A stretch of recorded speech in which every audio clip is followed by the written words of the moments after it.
take me to the outhouse, Charles," I begged. "Y'all are 7 years old. Get on out there. Grow up." Dagnabbit, I had to pee real bad. I crossed and recrossed my legs trying to stop the flow, but I couldn't hold it much longer. If I wet my underpants, Mama would give me a spanking. I glanced out the window. It was so dark outside, as dark as the souls of sinners that Daddy prayed for every Sunday. I bounced on one foot and then the other, holding myself in an effort to keep the urine from leaking down my legs. I ventured as far as the screened-in back porch, trying to get up the courage to run to the outhouse. The privy was a dark outline against a clump of Oklahoma cottonwood trees. Was that old Brother Weber hiding out there in the bushes? Whatever it was, I was not going outside even if I busted wide open. Maybe there was an empty can or a slop jar among the junk stacked on the porch. I did a survey. Mama's wringer washing machine, a heaping pile of baby Jimmy's stinky diapers, a bar of Fell's naphtha soap, a bucket of ashes,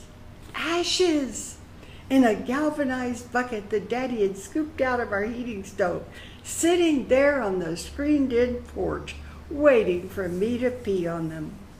I hurried to the bucket and swiftly pulled off my homemade cotton panties. With frenzied swiftness, I straddled the bucket in my bare feet, with one on either side of the warm metal, and let go.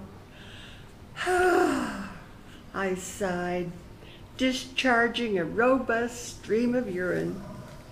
The liquid from my body rained down in a fall of water that quickly became a torrent, hitting the ashes with force and an ominous sound that echoed like bacon fat Mama cooked on the stove. Zzz, and released the nether realm of the devil and demons in which the damned suffer everlasting punishment. The earth's crust opened, and a scalding volcanic hell hit me full force. Magma spewed forth, and lye-laced vapor blistered up into the air, where burning rubble penetrated the most delicate part of my young body. I stood there like a statue of Job, suspended over the yawning pit of the underworld on that screened-in back porch, as fire and brimstone spewed up in a terrifying sermon of fulfilled prophecy, until I fell over backward. My feet hit Satan's bucket, scattering burning embers that seared my left foot as urine dribbled from my tortured body. An animal scream tried to push past my tonsils, but no sound emerged. Dazed, I crawled toward the kitchen in a blur of pain across the worn threshold from the screened-in porch, not feeling the splinters that pierced my knees. On the counter where our supper dishes soaked in the dishpan, I pulled myself to standing, blindly found a glass, filled it with water, and threw it on myself. Then I fell back on the kitchen floor, writhing in agony. "Oh!" I screamed, "Help me, help, help!" Mama bolted into the room, eyes bulging, her hair standing on end. Daddy followed at a fast clip. "Lord have mercy," Mama yelled. "Patsy's burned half to death. I can smell her flesh a-cooking." Daddy skidded in the water I had poured on myself, bringing him to his knees on the floor next to me in his long-handled underwear. He put his big hands under my head.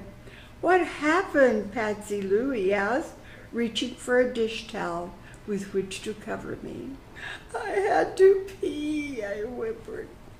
My siblings, Charles and poor little Glendora, watched, their eyes bugging out. I caught those images in a smudge as I rocked back and forth on the blue linoleum. "Daddy, pray for me. Pray that God won't let me die for peeing on the ashes. Oh, it hurts, it hurts." bad down there. Oh, I don't want to go to hell. Mama lifted up the cup towel. Blisters are rising on her private parts like yeast and dough. Charles, get the Ungentine right now. Hurry up. Pain shot through me in blaring hisses of sound.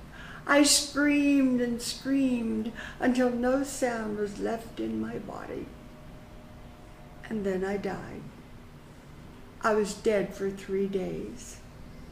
Like Jesus, Daddy said. Okay.